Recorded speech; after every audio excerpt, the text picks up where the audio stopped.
አሰላሙ አለይኩም ወረሕመቱላሂ ወበረካቱህ። ውድና የተከበራችሁ የምሽካት ቲዩብ ቤተሰቦች እንዲሁም በመላው ዓለም የምትገኙ ሙስሊሞች የአላህ ሰላም ረሕመቱና በረከቱ በእናንተ ላይ ይሁን። እንዴት ናችሁ? ዛሬ እስኪ ብዙዎቻችሁ ያልሰማችሁት ነገር ግን በሶሒህ ሐዲሶች ላይ ማለትም በቡኻሪም በሙስሊሙ ላይ የተዘገበ አንድ ታሪክ እነግራችኋለሁ። ታሪኩ መለከል መውትን በጥፊ ብለው መጥተው አይኑን ስላወጡት ብርቱ ነቢይ ይሆናል ብነግራችሁ። ሐዲሱ ከአቡ ሁረይራ የተላለፈ ሐዲስ ነው። በቡኻሪም ላይ በሙስሊም ላይ ታገኙታላችሁ። አንዴ መለከል መውት ወደ አንድ ነቢይ በመምጣት ያኒ ሰው ተመስሎ በመምጣት ማለት ነው። በመለካነት ሱራው ሳይሆን ሰው ተመስሎ ወደ ቤታቸው ምንም ሳያስፈቅድ ዝም ብሎ ዘው ብሎ ይገባል። በሰው ተመስሎ ማለት ነው። በኢስላም ሕግ ደግሞ እንደሚታወቀው አንድ ቤት ላይ ዝም ብሎ አይገባም። ኢስላም ራሱ ያዛል፣ ቆርቆራችሁ አስፈቅዳችሁ ነው ግቡ የሚለውና ይሄ ሰው ግን ዝም ብሎ ዘው ብሎ ይገባል፣ ሰውየው ማለት ነው። ወደ አንድ ነብይ ቤት ከገባም በኋላ ለዚያ ለነብይ አንድ ነገር ይነግራቸዋል። የዱንያ ቆይታህን ጨርሰሃልና ና ከኔ ጋር ወደ አላህ መሄጃህ ሰዓት ደርሷል ይላቸዋል። በዚህ ጊዜ ያ ነብይ በጣም ተቆጡና ተነስተው፣ በጣም ብርቱ ነበሩ፣ በጣም ጉልበተኛ ስለነበሩ ተነስተው በጥፊ ብለው አይኑን ያጠፉለታል ማለት ነው። ኢቭን አይኑን ሁላ አውጥተውታል የሚልም ዘገባ አይኑ ወጣ ነው የሚለው ራሱ ዘገባው ማለት ነው። እና አይኑን አውጥተው ከቤት ያስወጡታል ማለት ነው። በዚህ ጊዜ መለከል መውት ያው ሰው ተመስሎ ስለሆነ የመጣው ተመልሶ ወደ አላሁ ጀለ ወዐላ ይመለስና ያ ረቢ ሞትን ወደማይወድ ባሪያህ ነው የላከኝ በማለት መለከል መውት ለአላሁ ጀለ ወዐላ ያኒ ይህንን ሁኔታውን ያጋጠመው ሁኔታ ይነግረዋል። በእርግጥ አላሁ ጀለ ወዐላ አዋቂ ነው። በዚህ ጊዜ አላሁ ጀለ ወዐላ መለከል መውትን ተመልሰህ ወደዚያ ነብይ ሂድና ያንን ነብይ በአንድ በሬ ላይ ከበሬ ጀርባው ላይ ማለት ነው እጅህን አሳርፍ፣ እጅህ የሸፈነውን ጸጉር ልክ እድሜ በዱንያ ላይ ትኖራለህ ብለህ ንገረው። እንግዲህ ልብ በሉ፣ መጀመሪያ ላይ ገብቶ የዱንያ ጊዜህን ቆይተሃልና ከኔ ጋር ትሄዳለህ ነበር ያለው። ያ ነብይ ደግሞ ምንድነው እንደዚህ አይነት ነገር ብሎ ነው መጥቶ ያስወጣው። ስለዚህ ይሄ መለከል ሞት ያሰበው ምንድነው፣ በቃ ይሄ ባሪያ መሞት አይፈልግም ማለት ነው የሚለውን ሐሳብ ስለሆነ ያኒ የተረዳው ማለት ነው። አላሁ ጀለ ወዐላ ታዲያ በአንድ በሬ ጀርባ ላይ እጅህን አሳርፍና በዛ በበሬው ጀርባ ላይ ያሉትን ጸጉሮች አሉ አይደለ፣ 1000 ጸጉር ከሸፈነ 1000 ዓመት፣ 2000 ጸጉር ከሸፈነ 2000 ዓመት ያክል በዱንያ ላይ ትኖራለህ ብለህ ንገረው በማለት መለከል መውትን ያዘዋል። ታዲያ መለከል መውት ተመልሶ ወደዚያ ነብይ ይመጣል። አሁን ሲመጣ ግን መለከል መውትነቱ የሚታወቅበት ሁኔታ ነበር። ልክ ሰው ተመስሎ አልነበረም። ታዲያ ወደ ነብይ መጣና እጅህን በአንድ በሬ ጀርባ ላይ አስቀምጥ፣ በእጅህ የሸፈንከውን ጸጉር ልክ በዱንያ ላይ ትኖራለህ ብሎ ያኒ አላሁ ጀለ ወዐላ ይህን እንዳለው ይነግረዋል ማለት ነው። በዚህ ጊዜ ያ ነብይ ሲመልስ ከዚያስ በኋላ ብሎ ጠየቀ። ደግሞ እሱ ማለት ነው ነብዩ ማለት አሁን 1000 ጸጉር ከሸፈነ 1000 ዓመት ሊኖር ነው አይደለ? ከ1000 ዓመት በኋላ ሲለው ከ1000 ዓመት በኋላማ ትሞታለህ አለው። በዚህ ጊዜ ያ ነብይ ምን አለ፣ እንዴ ከሞትኩ አይቀርማ አሁን ልሞት፣ ለምንድን ነው 1000 ዓመት የምኖረው? በቃ ከሞትኩኝ አሁን ልሞት በማለት ያ ነብይ ያው በዚያው ሰዓት እንዲሞት ሆነዋል ማለት ነው። አለኩል ሐል ይሄ ነብይ ማን ይመስላችኋል? ይሄ እንግዲህ ታሪኩ በቡኻሪም በሙስሊም ላይ የተቀመጠ ታሪክ ነው። ይሄ ነብይ ነብዩላህ ሙሳ አለይሂ ሰላም ናቸው።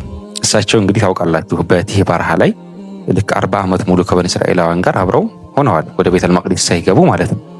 እና መለከል መውት መጥቶ ያኒ ሩህ ሊወስድ ነው ሲላቸው አንተ ምንድነህ ብለው በጣም ጉልበተኛም ስለነበሩ ማለት ነው አይኑን አጥፍተው መለሱት ማለት ነው። ከዛ በኋላ እንዴ ከዚህ ማለት አሁን ከተነገራቸው በኋላ ማለትም በዚህ በበሬው ጸጉር ልክ እጅህን አሳርፈህ በሸፈንከው ጸጉር ልክ ትኖራለህ ካላቸው በኋላ ከዚያስ በኋላ ሲሉ ከዛ በኋላማ ትሞታለህ አላቸው። በቃ ከሞትኩም የማይቀር አሁኑ ልሞት በማለት ወደ አላሁ ጀለ ወዐላ መገናኘትን መረጡ ማለት ነው። ከዛም ያው ዱዓ አደረጉ። የኔን ቀብር ወደ ቤተል መቅዲስ የዝችን ያክል ቅርብ አድርግልኝ ብለው የሆነች ድንጋይ ጠጠር ነገር አነሱና ወርወር አድርገው ማለት ነው የኔና የቤተል መቅዲስ ቅርበቱ ይሄን ያክል ይሁንልኝ በማለት ዱዓ አድርገው ወደ አላሁ ጀለ ወዐላ ተሻግረዋል ማለት ነው። ስለ ነብዩ ሙሳ አለይሂ ሰላም ጉልበትና ብርታት ካነሳን አይቀር ከዚሁ ጋር ተያይዞ አንድ ታሪክ ልንገራችሁ። ማለት እሳቸው ምን ያክል ብርቱ እንደነበሩና ጉልበተኛ እንደነበሩ ማለት ነው። ነብዩ ሙሳ አለይሂ ሰላም እንግዲህ እንደምታውቁት በፊርዓውን ቤት ማለት በቤተ መንግስት ውስጥ በቅንጦት ነው ያደጉት፣ ግብጽ ውስጥ ማለት ነው። እሳቸው በኒ እስራኤል ናቸው። ሙሳ አለይሂ ሰላም ያደጉት ደግሞ ግብጽ ነው። ያኒ በፊርዓውን ቤት፣ ፊርዓውን ደግሞ የግብጽ ንጉስ ነው። በጣም ጨቋኝና አረመኔ የሆነ እኔ ጌታችሁ ነኝ የሚል በጣም አረመኔ የሆነ ሰው ነው ፊርዓውን እንደሚታወቀው ማለት ነው። እና በሱ ምክንያት ብዙ ህፃናቶች ታርደዋል። ነብዩ ሙሳ አለይሂ ሰላም በተወለዱበት ሰሞን አካባቢ ላይ በፊርዓውን እጅ ያለቁ ህፃናቶች ቁጥራቸው በጣም ብዙ ነው እንደምታውቁት ማለት ነው። እና ነብዩ ሙሳ አለይሂ ሰላም በአላሁ ጀለ ወዐላ ፍቃድ በአላሁ ጀለ ወዐላ ቀደር በፊርዓውን ቤተ መንግስት ነው ያደጉት። ታዲያ አንድ ቀን ከቤተ መንግስት መውጣ ብለው ድንገት ዘወር እያሉ እያለ ድንገት መንገድ ላይ እየሄዱ እያለ ሁለት ሰዎች ተጣልተው ያገኛሉ። አንደኛው በኒ እስራኤል ነው ከተጣሉት መካከል ማለት ነው። አንደኛው ደግሞ የግብጽ ሰው ነው፣ የነ ፊርዓውን ጎሳ ነው ማለት ነው። ይሄ በኒ እስራኤሉም ታዲያ ነብዩ ሙሳ አለይሂ ሰላምን እንዲያግዙት ይጠይቃቸዋል፣ እርዱኝ ይላቸዋል፣ የእሳቸው ጎሳ ስለሆነ ማለት ነው። በዚህ ጊዜ ነብዩ ሙሳ አለይሂ ሰላም ሊገላግሉ ገቡ። መቼም ዝም ብላችሁ መንገድ ላይ ሁለት ሰው ሲጋጩ ብታዩ ይሄ የኔ ጎሳ ነውና ብላችሁ ዝም ብላችሁ አታግዙለትም አይደለ? ስለዚህ ለዚህኛው ከማገዝ ይልቅ ሊገላግሏቸው በመካከል ገቡ ማለት ነው። በሚገላግሉበት ጊዜ ድንገት ይሄንን የግብፁን ሰው ድንገት እንዲነካ ሲያደርጉት ፈቀዱ ዐለይሂ በቃ ሞተ። አላሁ ጀለ ወዐላ የሚገልጸው በዚህ መልኩ ነው። ግን ምን ያክል ብርቱ እንደሆኑ እንድታወቁት ነው። ሊገላግሉ ገብተው እንዲነካ ሲያደርጉት ሞተ። አላሁ ጀለ ወዐላ ሲገልጸው ፈወከዘሁ ሙሳ ነው የሚለው። ድንገት ነካ አደረጉት በቦክስ ነገር እንደመገላገል ማለት ነው። ፈቀዱ ዐለይሂ አላሁ ጀለ ወዐላ እንደው ፈረደበት፣ ቀኑ ደረሰ እንጂ የመቱት አመታት ለሞት የሚያበቃ አልነበረም። ግን በቃ አላህ ሻበት ሞተ። ምንም ማድረግ አይቻልም። አንዳንዴ አላህ ሲሻባችሁ እኮ የማይገድለው ነገር ሁሉ ይገድላችኋል ማለት። ለምሳሌ ውሃ ስትጠጡ ልትሞቱ ትችላላችሁ። እንደው ጦቢዕያውና የምናውቀው ነገር እኮ አንድ ሰው ውሃ ካልጠጣ ነበር የሚሞተው። ነገር ግን በቃ አላህ ከሻባችሁ ቀናችሁ ከደረሰ ውሃ ስትጠጡ ራሱ ልትሞቱ ትችላላችሁ። እና እሳቸው ድንገት ሲገላግሉ ነካ ያደርጉታል፣ ሞተ። ምን ያክል ጉልበተኛ እንደነበሩ ተረዱት። በዚህ ጊዜ እሳቸውም ያው እንግዲህ ተሳስቻለሁ ብለው ይሄ ሸይጣን ስራ ነው ብለው ተውበት አድርገዋል። ባለማወቅ ነውና የገደሉት፣ ልግደል ብለውም ስላልነበር ማለት ነው። ከዚያ እሳቸው ይሄ ነገር እንዳይሰማባቸው በጣም በጥንቃቄ ነበር የነበሩት። አስቡት፣ የግብፅን ዜጋ መግደል ማለት በወቅቱ በጣም ከባድ ነበር። የፊርዓውንን ጎሳ ማለት ነው። አስቡት፣ ስልጣኑ የነ ፊርዓውን ነው። ይሄ ነገር ደግሞ በተለይ ደግሞ ለበኒ እስራኤሉ ያግዙን የሚመስለው ለምሳሌ አሁን እናንተ ብለን እኛ ብለን እናስበው። ለምሳሌ ወደሆነ ሀገር ሂደን ከኢትዮጵያ ውጭ ሆነን የዛ ሀገር ዜጋና አንድ ሀበሻ ድንገት ተጣልተው በመካከል ልትገላግሉ ገብታችሁ ይህንኛው የዛ ሀገር ዜጋ ቢሞትባችሁ ለሀበሻው አግዛችሁ ምናምን ተብሎ ነው እንጂ የሚካበድባችሁ እንደውም በጣም ትልቅ ነገር ነው የሚጠብቃችሁ። በቃ ይሄ ዘረኝነት ነው። ለራሱ ለወገኑ አግዞ ሀገራችን መጥቶ በሀገራችን ያለ ሰው ገደለ እየተባለ በጣም ነው የሚካበድባችሁ አይደለ? ልክ እንደዛው ነብዩ ሙሳ አለይሂ ሰላምም ጉዳዩ በጣም ነው የሚካበድባቸው። ፊርዓውን ከሰማ ይለቃቸው ይገላቸዋል። እና ያ ሰው መሞቱ ሲሰማ ገዳዩ ማን እንደነበረ በወቅቱ በውል አልታወቀም ነበር። ነብዩ ሙሳ አለይሂ ሰላም ደግሞ ራሳቸውን ደብቀው ነው የነበሩት። ታዲያ ነብዩ ሙሳ አለይሂ ሰላም በቀጣዩ ቀን በነገታው እንደዚሁ ወክ እያደረጉ እያለ ያው ሰው የበኑ እስራኤሉ ሰውዬ ከሌላ ሰው ጋር ተጋጭቶ አገኙት በድጋሚ ማለት ነው። በዚህ ጊዜ እንደ ትናንትናው ያ ሰውዬ አሁንም አግዙኝ እርዱኝ ብሎ ሙሳ አለይሂ ሰላምን እርዳታ ይጠይቃቸዋል። በዚህ ጊዜ ነብዩ ሙሳ አለይሂ ሰላም አንተ ሲጀመር ጠማማ ሰው ነህ፣ እንዴት ነው እንደዚህ የምታደርገው? ሁልጊዜ ከሰው ጋር መጋጨት ነው እንዴ ስራህ? ብለው ይቆጡታል ማለት ነው። በዚህ ጊዜ ያ ሰው ምን አላቸው መሰላችሁ? ምን ነው የትናንትናውን ሰው እንደገደልከው እኔንም ልትገድለኝ ፈለክ እንዴ ብሏቸው እርፍ ለህዝብ አጋለጣቸው ማለት ነው። እሳቸው ያንን ሰው መግደላቸውን ደብቀው ነበር ያሉት፣ እሳቸውም ተደብቀው ነበር ያሉት። ነገር ግን ይሄ ሰውዬ እንዴ ያን ሰውዬ እንደገደልከው እኔንም ልትገድለኝ ነው እንዴ በማለት አጋለጣቸው። ነብዩ ሙሳ አለይሂ ሰላምም ጉዳዩ ተሰማባቸው ማለት ነው። ከዛ በኋላ ጉዳዩ ሲሰማባቸው የፊርዓውን ጎሳዎች ባለስልጣናት ማለት ነው ሙሳ አለይሂ ሰላምን ለመግደል ይወስናሉ ማለት ነው።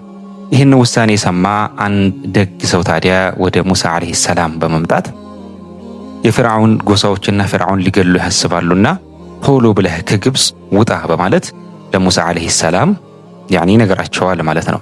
ነብዩ ሙሳም አለይሂ ሰላም ይሄ ዜና እንደደረሳቸው እየፈሩ እየተሸሸጉ ግዴታ ከግብፅ ለመውጣት ተገደዱ ማለት ነው። ነብዩ ሙሳ አለይሂ ሰላምም ግብፅን በመልቀቅ ወደ መድየን ለመሰደድ ተገደዱ። መድየን ማለት በአሁኑ ሳዑዲ አረቢያ ውስጥ ተቡክ አካባቢ ላይ ማለትም መጋኢር ሹዓይብ የሚባል አካባቢ አለ በአሁኑ በዘመናችን ማለት ነው። በሳዑዲ አረቢያ በዚህ ተቡክ አካባቢ የሚገኝ ቦታ ነው። ከግብፅ ተነስተው በረሃውን ሁሉ አቆራርጠው ሸሽተው በአሁኑ በዘመናችን አነጋገር ወደ ሳዑዲ አረቢያ ወደ ተቡክ ወደሚባል ቦታና መጋኢር ሹዓይብ የሚባል አካባቢ ላይ ማለት ነው ወደዛ አካባቢ ያኒ ለመሸሽና እዛ ለመደበቅ ተገደዱ ማለት ነው። ከዚያም እዚያ አካባቢ እንደደረሱ መድየን አካባቢ እንደደረሱ የት እንዳሉ ራሱ አያውቁም። ዝም ብለው ሸሽተው ነው የሄዱት። በቃ እግራቸው ወደ መራቸው ቦታ ነበር ሸሽተው እየሄዱ የነበረው። እዛ ቦታ ላይ አንድ የውሃ ጉድጓድ አገኙ።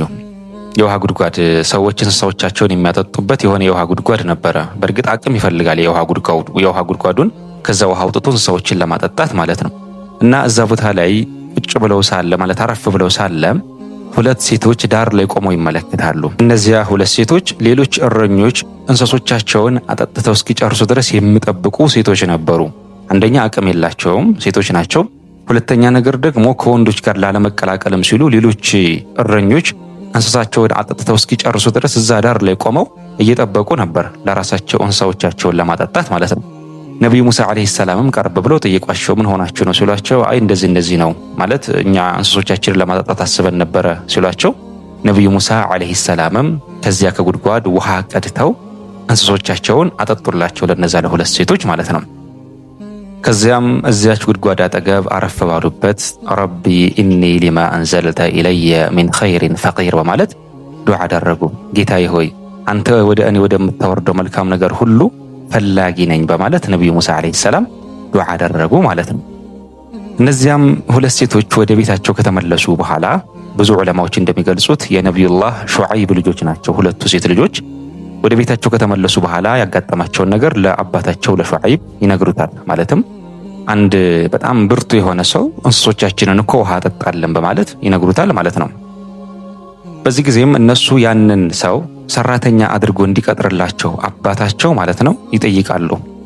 በዚህ ጊዜ አባታቸው ሹዓይብም ከልጃቸው መካከል አንዷን በመላክ ማለት ነው አባቴ ይፈልግሃል፣ ወደ ቤት ይጠራሃል በማለት ያንን ሰው ማለትም ነብዩ ሙሳ አለይሂ ሰላምን ወደ ቤታቸው ይጋብዙታል ማለት ነው። ወደ ሹዓይብም ቤት ከሄዱ በኋላ ነብዩ ሙሳ አለይሂ ሰላም እዚያ ቤት ላይ ተቀጥረው እየሰሩ አንዷን ልጃቸውን ማለትም ነብዩላህ ሹዓይብ አለይሂ ሰላም አንዷን ልጃቸውን ከነዛ ከሁለቱ ሴቶች መካከል አንዷን ሊድሩት ለነብዩ ሙሳ አለይሂ ሰላም ማለት ነው። በምትኩ ደግሞ 8 ዓመት ሊያገለግላቸው ከቻለም ደግሞ 10 ዓመት እንዲያደርግላቸው ማለት ውላቸው 8 ዓመት ነው። 8 ዓመት ሊያገለግላቸውና አንዷን ልጃቸውን ሚስት አድርገው ሊሰጡት ከፈለገ ደግሞ 10 ዓመትም ከሞላው ችግር የለውም ያው ዓዲ ብለው ተስማምተው ነብዩላህ ሙሳ አለይሂ ሰላም ከግብጽ ሸሽተው ወደ መድየን ለ10 ዓመታት ከቆዩ በኋላ ሚስታቸውን ይዘው ተመለሱ። ታሪኩ ረጅም ነው በነገራችን ላይ። በዚህ እየተመለሱ እያለ ነበረ እንደውም ነብይነት ራሱ አላሁ ጀለ ወዐላ ለነብይነት የሚያጫቸው እየተመለሱ እያለ ነበረ። አለኩል ሐል ምን ለማለት ፈልጌ ነው ሁላ ታሪክ የነገርኳችሁ ነብዩ ሙሳ አለይሂ ሰላም እጅግ በጣም ብርቱ ሰው ነበሩ። ማለት በቃ እንግዲህ ሰውየውን ነካ ስላደረጉት ሞተ። በዛ ምክንያት እንግዲህ አስቡት ከግብጽ ወደ ሳዑዲ አረቢያ ሁሉ ተሰደው ነበር፣ ወደ ተቡክ የሚባል አካባቢ ሁላ ማለት ነው። ይሄ ብዙዎቻችን የማናውቀው ታሪክ ነው ለማለት ነው። ታሪኩን ከወደዳችሁት ቻናሉን ሰብስክራይብ በማድረግ ተመሳሳይ ታሪኮችን ማግኘት ትችላላችሁ። ወሰላሙ አለይኩም ወራህመቱላሂ ወበረካቱሁ።